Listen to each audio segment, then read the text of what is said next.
દાહોદ જિલ્લાના ગરબાડા તાલુકાના Reliance petrol pump સામે ગટર ઉપરનો સ્લેબ તૂટતા પાણીનું ટેન્કર ગટરમાં ફસાયું હતું, જ્યાં બીજી તરફ આ જ રસ્તા ઉપર પહેલાથી જ ભૂવાના કારણે અકસ્માતની ભીતિ પણ સેવાઈ રહી છે. ગરબાડા રિલાયન્સ ચોકડી નજીક રિલાયન્સ પેટ્રોલ પંપ સામે આવેલ પાણીના કૂવા ઉપર પાણી ભરવા માટે ટ્રેક્ટર ચાલક પોતાનું ટેન્કર લઈને આજરોજ સવારના સમયે પાણી ભરવા આવ્યો હતો.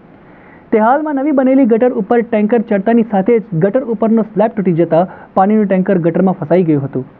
ઉલ્લેખનીય છે કે સરકાર દ્વારા કરોડો રૂપિયાનો ખર્ચ કરીને ગરબાડા દાહોદ નેશનલ હાઈવે ઉપર રોડ નવો બનાવી નવા તરિયાથી લઈને નવા ફળિયા ક્રોસિંગ સુધીનો રોડ 4 લેન કરી તેની સાઈડમાં વરસાદના પાણીના નિકાલ માટે ગટરો બનાવવામાં આવ્યા છે.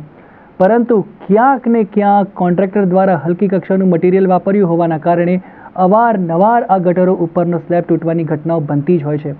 ઉલ્લેખનીય છે કે થોડા દિવસો અગાઉ પણ ગરબાડા ભાભરા ચોકડી નજીક લોડિંગ વાહન નવી બનેલી ગટર ઉપર ચડતા ગટરનો સ્લેબ તૂટી જતા વાહન ફસાઈ ગયું હતું. તો બીજી તરફ આ જ નવા બનેલા નેશનલ હાઈવે ઉપર ગરબાડા રિલાયન્સ પેટ્રોલ પંપની સામે તરફના રસ્તા ઉપર રસ્તાની નીચે પોલાણના તથા 3 ફૂટ જેટલો ઊંડો ભૂવો પડેલો જોવા મળી રહ્યો છે, જે ભૂવો ધીમે ધીમે મોટો પણ થઈ રહ્યો છે.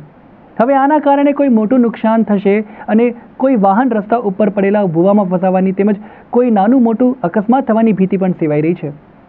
નોંધનીય છે કે આ ગટર બનાવવામાં આવી છે તે કેટલા સમય સુધી ચાલશે કે પછી આમ જ ગટરો તૂટવાની ઘટના બનતી રહેશે તે તો આવનારો સમય જ બતાવશે.